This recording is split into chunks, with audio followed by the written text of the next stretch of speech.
Hi hello నమస్తే, welcome to జెడ్4 news. ప్రస్తుతం మన సిద్దిపేటలోని రాగి చెట్ల హనుమాన్ గుడి వద్ద ఉన్నాం. ఈ రాగి చెట్ల హనుమాన్ గుడికి ఎంతో పేరు ప్రఖ్యాతలు గాంచి ఉన్నాయి. అయితే ప్రస్తుతం మనం ఈరోజు ఈ గుడి వద్ద ఉన్నాం. ఈ గుడి యొక్క విజువల్స్ ఏ విధంగా ఉన్నాయో ఒకసారి లోపలికి మనం వెళ్ళి చూద్దాం. అయితే దీంట్లో ఏముందంటే హనుమాన్ యొక్క విగ్రహం మరియు ఇక్కడే వెలిసినటువంటి రాగి చెట్టు ఉన్నది. లోపల చూసినట్టయితే ఒకసారి మనం చూసుకుందాం.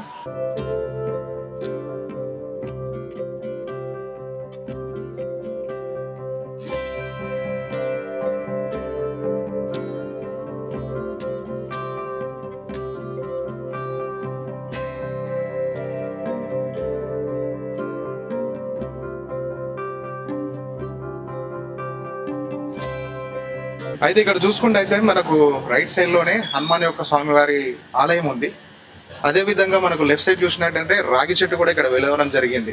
ఇక్కడికి ఎంతో మంది భక్తులు ఉదయకాలం మరియు సాయంత్రకాలం వచ్చి ఇక్కడ ఉన్న స్వామివారిని దర్శించుకొని వారి యొక్క కోరికలను కోరుకుంటూ అదే విధంగా వారికి కావాల్సిన ఆశీస్సులను పొందుకు. అయితే అదే విధంగా హనుమాన్ గుడికి ఆపోజిట్ గా ఉన్న హనుమాన్ ట్రస్ట్ భవనం ఉన్నది. ఇక్కడ నిత్యం ఎల్లవేళలా అన్నప్రసాదం జరుగుతుంది. ఇక్కడికి ఎంతో మంది స్వాములు వస్తూ ఉంటారు, వెళ్తూ ఉంటారు. దాంతోపాటు ఏంటంటే రేపటితో ముగియనున్న ఈ హనుమాన్ యొక్క మాల విరమణ కోసం ఇక్కడ ఎంతోమంది స్వాములు ఉన్నారు.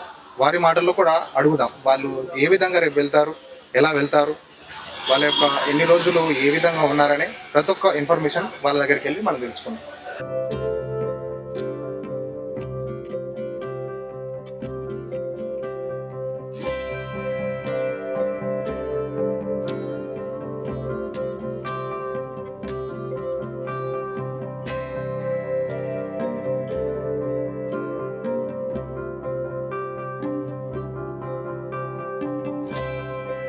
చూసినట్లయితే స్వాములందరూ ఇక్కడ దీక్ష చేయడానికి వచ్చారు.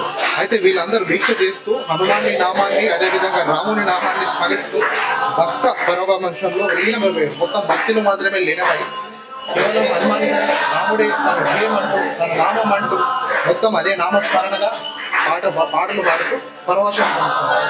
ఒకసారి చూడండి మీరు కూడా మనతో పాటు.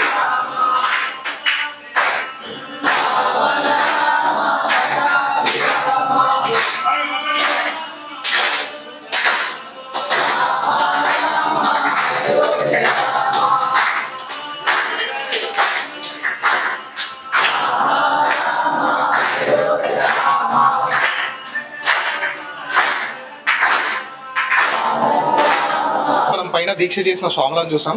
అదే విధంగా ఇప్పటిదాకా కిందికి వచ్చాం. ఇక్కడ కింద కొంతమంది స్వాములు ఉన్నారు. రేపటితో వీళ్ళు మాల విరమణ చేస్తూ ఉన్నారు. అయితే అది ఏ విధంగా చేస్తారు? పాదయాత్రలో వెళ్తారా, లేకపోతే వాహనాలపై వెళ్తారా? అసలు వీళ్ళు మాల అనేది ఎందుకు ధరించారు? దీని వెనుక ఉన్న అసలు ఉద్దేశం ఏది? ఇక్కడ మనతో పాటు కొంతమంది స్వాములు ఉన్నారు. వాళ్ళను కొన్ని వివరాలు అడిగి తెలుసుకుందాం. జయ హనుమాన్ స్వామి. జయ హనుమాన్ స్వామి. మీ పేరు స్వామి? నా పేరు ప్రవీణ్ కుమార్ స్వామి. స్వామి గారు, మీరు ఈ యొక్క మాల అనేది ఎప్పుడు వేస్తారు? సార్ నేను May 11th వేసాను సార్. నేను 11 days గురించి. అయితే రేపు మీరు విరమణ తీసుకుంటున్నారు కదా? అవును. ఏ విధంగా వెళ్తారు? అంటే బైక్ తీసుకొని వెళ్తున్నాం సార్. మా ఫ్రెండ్స్ ఉన్నారు, అందరు మాల వేశారు. మేము జాబ్ చేస్తాము, అందరం కలిసి కొండగట్టుకి వెళ్తున్నాం సార్. ఈరోజు ఇరుముడి అవన్నీ చేసేసుకున్నాము. ఇప్పుడు 3 o'clock ఆ టైంలో బయలుదేరేస్తాము. రేపు మార్నింగ్ పూజ చేసుకొని విరమణ చేసేస్తాం హనుమాన్ జయంతి సార్. అదే విధంగా స్వామి, మీరు ఇన్ని రోజులు అయితే దీక్ష తీసుకున్నారు కదా? అయితే మీరు ఎక్కడెక్కడ తీసుకున్నారు ఒకసారి చెప్పగలుగుతారు? దీక్ష నేను వచ్చేసి ఇక్కడ రావిచెట్టు హనుమాన్ టెంపుల్ దగ్గర తీసుకున్నాను స్వామి. అంటే ఆ దీక్ష సమయంలో చాలా టెంపుల్స్ సందర్శన చేశాను. నాకు ఆ దీక్ష వేసుకున్నప్పటి నుండి కొంచెం కొన్ని డిఫరెంట్ అంటే వేరే అనిపించింది స్వామి. అంటే కొంచెం ఆధ్యాత్మికం వైపు నా మనసు కొన్ని ఉండే అవన్నీ నాకు అన్ని పటాపంచలు అయిపోయినాయి నేను భావిస్తున్నాను నా స్వతహాగా. Thank you Swami, thank you so much. అదే విధంగా పక్కన మరొక స్వామి ఉన్నాడు, వారి మాటల్లో కూడా అడుగుతాం. స్వామి మీ పేరేంటి? సంజీవ్ స్వామి. సంజీవ్ స్వామి. మా సిద్దిపేట లోకల్ స్వామి. నేను 41 days 41 days చేస్తాను. ఉండేటికి బయలుదేరేటప్పుడు కంపల్సరీ బైక్ పైన వెళ్తా, లేకపోతే పాదయాత్రలో వెళ్తాను స్వామి. నేను ఏబట్టి 20 years అవుతుంది స్వామి. ప్రతి సంవత్సరం చాలా బాగా అనిపిస్తుంది మాల వేయడం వల్ల, చాలా బాగుంటుంది స్వామి. అదే విధంగా స్వామి, ఈ ఇయర్ మీరు వేస్తారు కదా, దీని ఏ విధంగా అంటే ఎందుకని వేస్తారు? ఈ రోజు ఏమన్నా మీరు అనుకున్నారా? అనుకున్నా సార్, నా కోరిక నెరవేరింది కాబట్టి ప్రతి ఇయర్ నేను వేస్తూనే ఉంటా తప్పకుండా. పాదయాత్ర ఎక్కువ వెళ్ళడానికి ప్రయత్నం చేస్తాం స్వామి. అయితే రేపు విరమణ చేస్తున్నారు కదా, రేపు ఏ విధంగా వెళ్తారు స్వామి మీరు? మేము బైక్ పైన వెళ్తాం స్వామి. ఒక్కరే వెళ్తారా, ఇంకెవరైనా వెళ్తారా? ఫ్రెండ్స్ ఇట్లా వెళ్తాం స్వామి. 4 members 5 members వెళ్తాం. థ్యాంక్ యూ స్వామి. అదేవిధంగా పక్కన మరొక స్వామి ఉన్నారు, వారి మాటలు కూడా అడుగుదాం. నమస్కారం స్వామి. ఓకే. మీ పేరు స్వామి? రమేష్ సార్. స్వామి గారు మీరు ఎన్ని రోజులు అవుతుంది మాల ఇవ్వండి? నేను మే 10th వేసాను. మేట్ ఎందుకు వేసారు?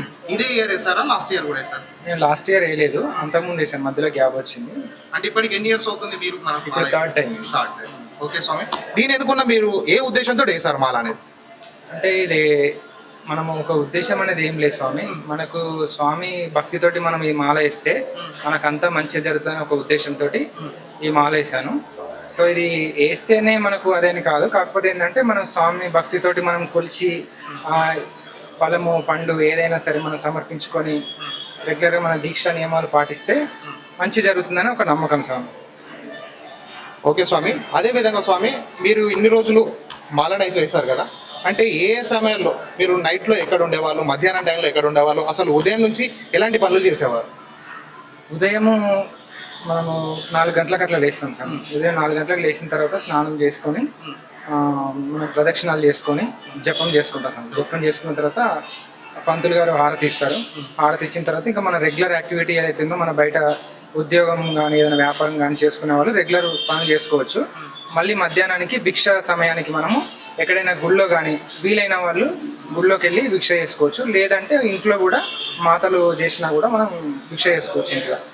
సో దానికి కూడా ఏంటంటే మడితోటి స్నానం చేసి అట్లా చేయడం ఉంటుంది పద్ధతులు. సో మనం రెగ్యులర్గా చేయడం ఇంట్లో ఫుడ్ చేయడం కాకుండా కొన్ని నియమాలతోటి చేయడం ఉంటుంది. సో అది చేసుకొని మళ్ళీ సాయంత్రానికి ఏదైనా దగ్గరలో ఉన్న దేవాలయానికి వెళ్ళి మళ్ళీ పూజ చేసుకొని జపం చేసుకొని రాత్రికి నిద్రిస్తే సరిపోతుంది. ఇది ఒంటిపూట భోజనం మాత్రమే.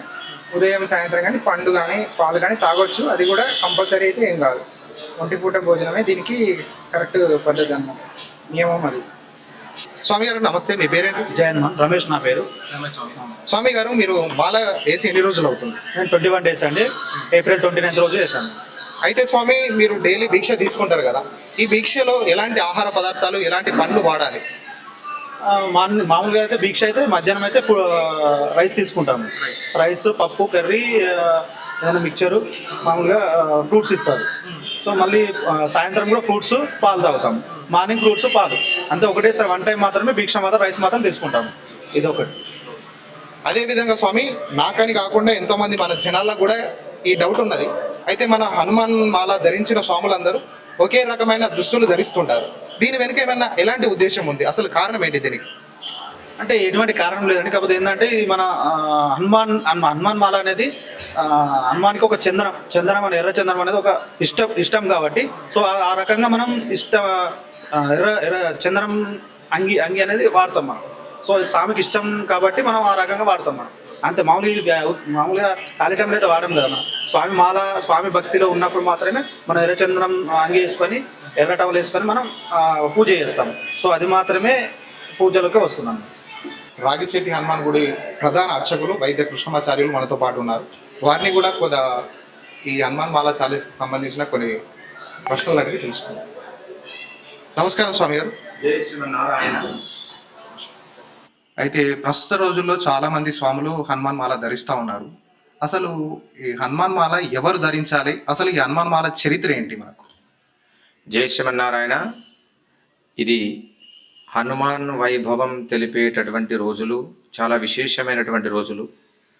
హనుమాన్ మాల ధారణ ఈ దీక్షను స్వీకరించడానికి ఎటువంటి వారు స్వీకరించాలి అని అడిగారు. దీనికి వర్ణంతో సంబంధం లేదు. ఎందుకంటే ఎవరైనా ఆచరించవచ్చును, ఎవరైనా దీక్షను స్వీకరించవచ్చును. స్వామి ముందు అందరూ సమానులే. హనుమాన్ దీక్ష స్వీకరించేటటువంటి భక్తులు ఏంటంటే 41 రోజులు దీక్ష స్వీకరించాలి అంటే చైత్రశుద్ధ పౌర్ణమి నాటు నుండి మొదలుకొంటే వైశాఖ బహుళ దశమి వరకు 41 రోజులు మండల దీక్షగా స్వీకరిస్తారు. తర్వాత 20 రోజులకు అర్ధమండల దీక్ష అని, ఏకాదశి దివస దీక్ష అని 11 రోజులుగా స్వీకరిస్తారు. ఈ దీక్షను ఎవరైనా స్వీకరించవచ్చును. మన మనకు ఆంజనేయ స్వామి అనుగ్రహం వల్ల మంచి బుద్ధిని, మంచి యశస్సును, కీర్తి ప్రతిష్టలను, భయాలను తొలగించి మంచి వాక్ పటుత్వాన్ని కల్పించడానికి ఆంజనేయ స్వామిని స్మరిస్తే మనకి ఇవన్నీ లభిస్తాయని చెప్పడం జరుగుతుంది. అదేవిధంగా ఆంజనేయ స్వామి వారు కూడా ఉండనటువంటి ఊరు ఉండదు, ఉండనటువంటి వాడ ఉండదు. ఎక్కడైనా ప్రతి చోట ఆంజనేయ స్వామి వారు ఉంటారు. పంటలు పండకపోతే పంట పొలాల్లో ప్రతిష్ఠించేవారు పూర్వకాలంలో. చెరువులు ఉండకపోతే చెరువులలో కూడా ప్రతిష్ఠించేవారు. ఆంజనేయ స్వామి వారిపై అంత విశ్వాసం పూర్తిగా ముందు నుంచి ఆచరించి చూపించినటువంటి వ్రతమే. ఈ వ్రతము స్వీకరించి ఒక నియమబద్ధమైనటువంటి జీవితం, మనలో తెలియకుండా తెలుసో తెలియకుండా కొన్ని రకాలైనటువంటి దురలవాట్లకు లోయినటువంటి వాళ్ళం, లేదా మానసికంగా కృంగిపోతున్నటువంటి వాళ్ళం, మనోధైర్యాన్ని కోల్పోయినటువంటి వాళ్ళు ఏంటంటే ఈ దీక్షను స్వీకరించామనుకోండి, మానసికంగా దైవానుగ్రహం వల్ల మనకు ఒక ధైర్యం వస్తుంది. స్వామి వారు దీక్షించాను, స్వామి అనుగ్రహం నాకు కలుగుంది, అదేటువంటి దైవీ శక్తి వల్ల ఆ యొక్క అనుభవంతో వాళ్ళందరూ కూడా ఉన్నటువంటి కొన్ని దురలవాట్లు కూడా మానుకున్నటువంటి సందర్భాలు కూడా ఎంతోమంది స్వాముల ద్వారా మేము విన్నాం. స్వీకరించినటువంటి వారి ద్వారా దురలవాట్లు మేము మర్చిపోయాము, మంచిగా ఉన్నాము అనేటువంటిది. ఇలాంటి మంచి అలవాట్లు కలగడం వల్ల ఏమవుతుందంటే కుటుంబ వ్యవస్థ బాగుంటుంది. కుటుంబ వ్యవస్థ బాగుంటే సమాజం బాగుంటుంది. ఏదైనా సమాజానికి సేవ చేసేయాలనేటువంటి ఆ అవకాశం, ఆ ఆలోచన వాళ్ళకు కలుగుతూ ఉంటుంది. అదేవిధంగా ఇక్కడ శ్రీ రావి చెట్టు హనుమాన్ దేవాలయంలో 20 సంవత్సరాల క్రితం 2006వ సంవత్సరంలో దీక్షను స్వీకరించినటువంటి వాళ్ళందరికీ కూడా, హనుమాన్ దీక్ష స్వీకరించిన స్వాములందరికీ కూడా అన్నప్రసాద వితరణ చేయడం జరుగుతూ ఉంటుంది. ఎందుకోసం అంటే 41 రోజులుగా ఒక ఇంట్లో భోజనం చేయాలంటే వీలు పడదు. ఆ మహిళలకు ఉన్నటువంటి కొన్ని ప్రాబ్లమ్స్ రీత్యా మాల వేసుకోవాలని ఉంటుంది. మరి ఇలా వారికి ఇబ్బంది కలిగేటట్టు ఉంటుంది కనుక 41 రోజులు ఇక్కడ ఎవరైతే నా మండల దీక్ష స్వీకరించారో వాళ్ళందరికీ ఇక్కడ భోజనం ఏర్పాట్లు చేస్తున్నటువంటిది ఏకైకమైనటువంటి దేవాలయం శ్రీ రావి చెట్టు హనుమాన్ దేవాలయం, శ్రీ రామరాజ్ హనుమాన్ చారిటబుల్ ట్రస్ట్ వారు మాత్రమే. ఇలా స్వీకరించడం వల్ల మాలధారణ స్వీకరించే స్వాముల సంఖ్య పెరుగుతూ ఉంటుంది. మనం ఎక్కడైనా సరే ఒక చెట్టు కింద ఏదో ఒక గుళ్ళో స్నానం చేసి పూజ చేసుకోవచ్చు, ఎక్కడైనా పడుకోవచ్చు. కానీ ఏది పడితే అది తినలేరు. పవిత్రమైనటువంటి ప్రదేశంలో వండితేనే ఈ పదార్థాలు తినాలి. బజార్లో కొనుక్కొని తినాల్సిన కాదు కదా, దీక్ష నియమం కాదు కదా. అంటే మనం ఇక్కడికి వచ్చి ఈ ప్రసాదాన్ని స్వీకరిస్తారు, మళ్ళీ వాళ్ళ పనులు చేసుకుంటూ ఉంటారు. చాలా సులభమైనటువంటిది, సూక్ష్మంలో మోక్షమైనటువంటిది హనుమత్ మాల ధారణ. ఆ స్వామి అనుగ్రహం కూడా వల్ల చాలామంది కూడా ధైర్యంగా ఉంటూ పిల్లలు కూడా చదివిస్తారు. చిన్న పిల్లలు కూడా ధరిస్తూ ఉంటారు. వాళ్ళకి ఏదో నూతన ఉత్సాహం కలుగుతూ ఉంటుంది. చిన్న ఆడపిల్లలు కూడా ధరిస్తూ ఉంటారు. వారికి కూడా స్వామి అనుగ్రహం ఉన్నట్టు అటువంటి వాళ్ళు 21-11 రోజులు ధరించిపజేస్తూ ఉంటారు. ఇలా సిద్దిపేటకు సుమారుగా 50 కిలోమీటర్ల దూరంలో ఒక 10,000-15,000 మంది స్వాములు దీక్షను స్వీకరించినటువంటి స్వాములు ఉండవచ్చు. అత్యధికంగా హనుమాన్ దీక్షను స్వీకరించేటటువంటి ప్రాంతం మన సిద్దిపేట ప్రాంతం. ఈ రోజున రేపటి రోజున హనుమాన్ జయంతి, వైశాఖ మాస బహుళ దశమి తిథి నాడు పూర్వాభాద్ర నక్షత్రం శనివారం రోజున ఆంజనేయ స్వామి అవతరించారు అని చెబుతారు. వైశాఖ మాసే దశమ్యా మందవాసరే పూర్వాభాద్ర ప్రభూతాయ మంగళం శ్రీ హనుమతే అని చెప్పేసి రేపటి రోజున ఆంజనేయ స్వామి వారి యొక్క జన్మ నక్షత్రం, జన్మతిథి చాలా విశేషమైనటువంటి రోజు. రేపటి రోజున కూడా స్వాములందరూ కూడా దీక్ష విరమణ చేసినా రేపు ఒక్కరోజు కూడా నియమావళిని పాటిస్తూ ఉంటారు. హనుమాన్ స్వామి వారు బ్రహ్మచారి అయితే కొన్ని స్థలాల్లో చూస్తే కొంతమంది స్త్రీలు కూడా ఈ యొక్క మాల వేస్తున్నారు. అది ఎంతవరకు కరెక్ట్ అంటారు? కరెక్టు తప్పు అనేటువంటిది కాదు. దీక్ష స్వీకరణ అనేటువంటిది వాళ్ళకు ఆడవాళ్ళకు సంబంధించినటువంటి పిల్లలు వేస్తుంటారు. పిల్లలు వేసుకోవచ్చు, దానిలో తప్పులేదు. తర్వాత మళ్ళీ 60 సంవత్సరాలు 50 సంవత్సరాలు పైబడినటువంటి మహిళలు మాల ధారణ చేస్తుంటారు. అది కూడా తప్పు కాదు. వారికి కూడా ఆంజనేయ స్వామి యొక్క సేవలో ఉండాలనేటువంటి ఒక ఆలోచన, వాళ్ళకు ఒక కోరిక ఉన్నది కనుక చిన్న పిల్లలు వేసుకోవచ్చు. 11, 18, 9 సంవత్సరాలు 10 సంవత్సరాలు పిల్లలు వేసుకోవచ్చు. 50 సంవత్సరాలు దాటినటువంటి మహిళలు వేసుకోవచ్చు. ఓకే స్వామి, అదేవిధంగా చూసినట్టయితే రేపటితో మనకు స్వామి మాల విరమణ ఉన్నది. అయితే ఇది తీసుకునే స్వాములందరూ ఏ విధంగా వెళ్ళాలి, వాళ్ళు ఎలాంటి మన సాంప్రదాయాలు ఉంటాయి కదా, ఎలాంటి జాగ్రత్తలు పాటించాలి వెళ్ళేటప్పుడు? రేపటి రోజున హనుమాన్ జయంతి విరమణకు వెళ్ళేటటువంటి స్వాములు ముందుగా ఇరుముడిని కట్టుకొని, ఇరుముడి పూజ చేసుకొని, ఇరుముడిని నెత్తిపై ధరించి ప్రదక్షిణ చేసి, వారు ఏ ప్రాంతంలోనైతే హనుమాన్ దీక్ష విరమణ చేయాలని అనుకుంటున్నారో అక్కడికి వెళ్ళి వారు విరమణ చేయవచ్చును. ఇలా కొంతమంది కొండగట్టుకు వెళ్తారు, కొంతమంది విజయవాడ దుర్గాప్రసాద్ స్వామి వారి చేతుల మీదుగా విరమణ చేసుకోవడానికి అక్కడికి వెళ్తూ ఉంటారు. అది వారి ఇష్టపూర్వకంగా జరుగుతూ ఉంటుంది. ఎక్కడికి వెళ్ళినా ఇరుముడి కట్టుకొని వెళ్ళాలి. ఈ ఒక్క రోజుతోనే నా అయిపోతుంది, ఎల్లుండి నుంచి నేను ఏ విధంగానే ఉండొచ్చుని కాదు. ఈ 41 రోజులు మనం ఏ విధంగా ఉన్నామో జీవితంలో కూడా అలా ఉంటామని ఒక క్రమశిక్షణబద్ధమైనటువంటి జీవితాన్ని ఏర్పాటు చేసుకోవడానికే ఈ మాలధారణ ధరింపచేసుకుంటాం మనం. కనుక రేపు ఎలా ఉన్నామో ప్రతినిత్యము కూడా ఆ మహామంత్రాన్ని, మూలమంత్రాన్ని జపిస్తూ, ప్రతిరోజు హనుమాన్ చాలీసాను పఠిస్తూ, ఆంజనేయ స్వామి దేవాలయాలకు వెళుతూ మనం స్వామివారిని సేవించుకొని మన కార్యక్రమాలు, మన పనులు కూడా చేసుకోవచ్చు. దీనివల్ల మనకి ఏం కలుగుతుందంటే మాలధారణ జరిపవడం వల్ల ఇప్పటి వరకు మనం ఏం చేసామంటే మాలధారణ ధరించిన సమయంలో కనబడుతున్న ప్రతి స్వామిని దైవస్వరూపంగా భావించి జయ హనుమాన్ అని కూడా సంబోధించుకున్నాం. అంటే ఎదుటివాడిలో మనం ఆంజనేయ స్వామిని దైవాన్ని చూస్తున్నాం. అదేవిధంగా ఇప్పుడు కూడా ఉన్నటువంటి ఈ సందర్భంలో కూడా ప్రతినిత్యం కూడా ఒక సాత్వికమైనటువంటి గుణం మనలో ఏర్పడుతుంది. అంటే ఎదుటి వారిని ఎలా గౌరవించాలి, ఎదుటి వారితో ఎలా ఉండాలి అనేటువంటి ఒక ఏర్పడుతూ ఉంటుంది మనకు ఆ గుణం. అది ఎప్పుడు కూడా ఉన్నామనుకోండి, మనం ఎదుటి వారిని గౌరవిస్తే వారు మనల్ని గౌరవిస్తూ ఉంటారు, తద్వారా అందరూ కూడా క్షేమంగా ఉంటారు. ఆ ఆంజనేయ స్వామి అనుగ్రహం వల్ల కూడా దీక్ష స్వీకరించిన వారందరికీ లేదా మన లోకంలో ఉన్నటువంటి వారందరూ కూడా రాష్ట్ర రాజా అభివృద్ధి జరుగుతూ లోకమంతా సుభిక్షంగా ఉండాలని, లోకా సమస్త సుఖినో భవంతు అని చెప్పుకుంటూ ఆంజనేయ స్వామి వారి యొక్క జన్మదిన శుభాకాంక్షలు అందరికీ తెలియజేద్దాం. జై శ్రీమన్నారాయణ. అయితే ఇప్పటి వరకు మనం విన్నాం కదా, హనుమాన్ గుడి ప్రధాన అర్చకులు మనతో పాటు మాట్లాడారు. అసలు ఎలాంటి వారు స్వామి మాల ధరించాలి, స్వామి మాల ధరించడం వల్ల కలిగే ప్రయోజనాలు ఏంటి, ఏ ఏజ్ వాళ్ళు ధరించాలి, స్వామి మాల విరమణ పొందేటప్పుడు ఎలాంటి జాగ్రత్తలు తీసుకోవాలనేది మనకు ప్రతి విషయాన్ని క్షుణ్ణంగా మనకు వివరించాలి. సో కాబట్టి ఇలాంటి మనకు మోర్ దెన్ వీడియోస్, మంచి మంచి ఆసక్తికరమైన వీడియోలు మనకు కావాలంటే Z4 న్యూస్ ఛానల్ సబ్స్క్రైబ్ చేయండి, లైక్ చేయండి, కామెంట్ చేయండి, షేర్ చేయండి. కెమెరామ్యాన్ స్వామితో నేను మీ సంజు.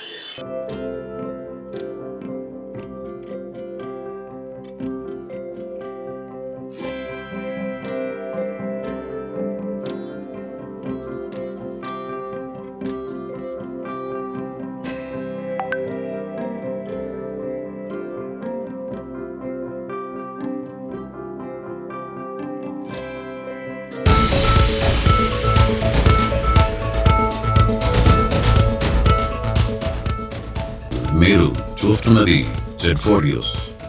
Question for justice.